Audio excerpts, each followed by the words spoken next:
Ang susunod na programa ay rated PG.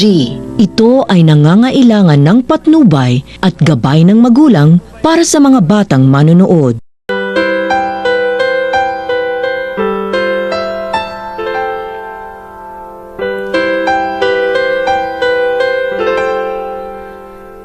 Isang araw, nakatanggap ng tawag ang kanyang ina galing sa ibang bansa.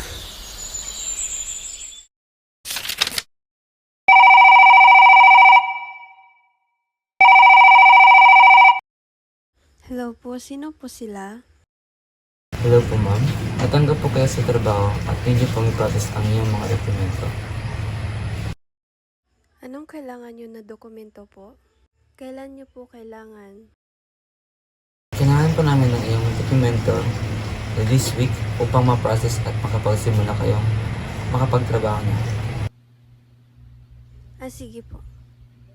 Sige po, salamat.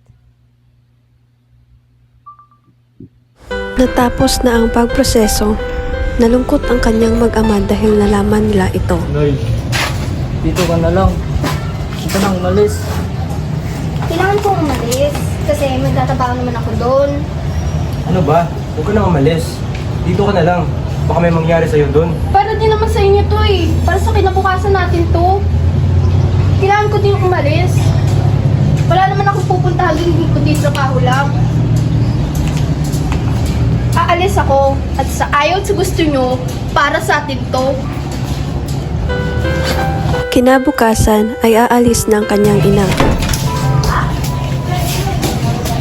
Paalam na po ma'am. Promise mo yun, nababalik ko. Paalam, mahal. Mag-iingat ka doon. Sige, bye! Nakali ka dito.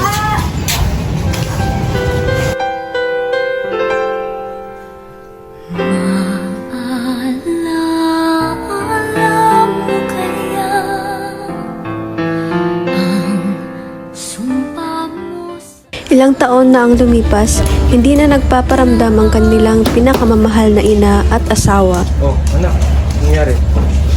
Ano na kaya nangyari ni Nay doon? Hindi na siya nagpaparamdam. Kaya nga eh.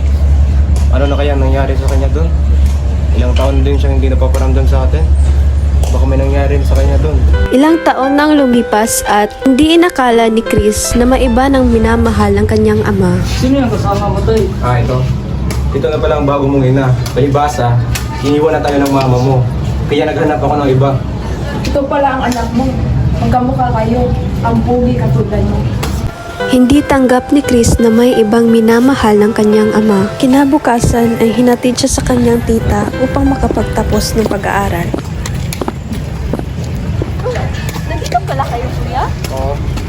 Dito mo naman ninira, please. Kasi maghanap ako ng trabaho. Sa mga lagan nito. Walang problema, kuya. Magpapatulong din ako sa kanya dito sa ating negosyo.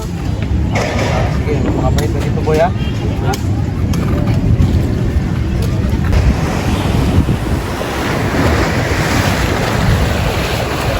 Mahal pa ba ako nila?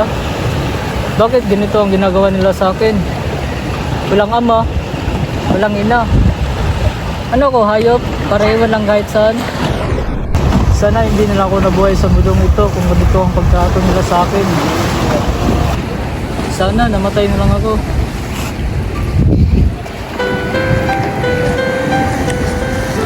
Sa sobrang lungkot ni Chris, nakita siya sa kanyang tita na umiiyak. Oh, ba't ka umiiyak? Wala lang ta, masakit ang ngipin ko. Magsabi ka sa akin ng totoo. Anong nangyari? Ito kasi yun. Sina, iwan niya kami at hindi na nagpaparamdam. Tapos si ama, may ibang babae. Dito ako, nabando na. Huwag kang mag-alala. Nandito naman ako. Aalagaan kita.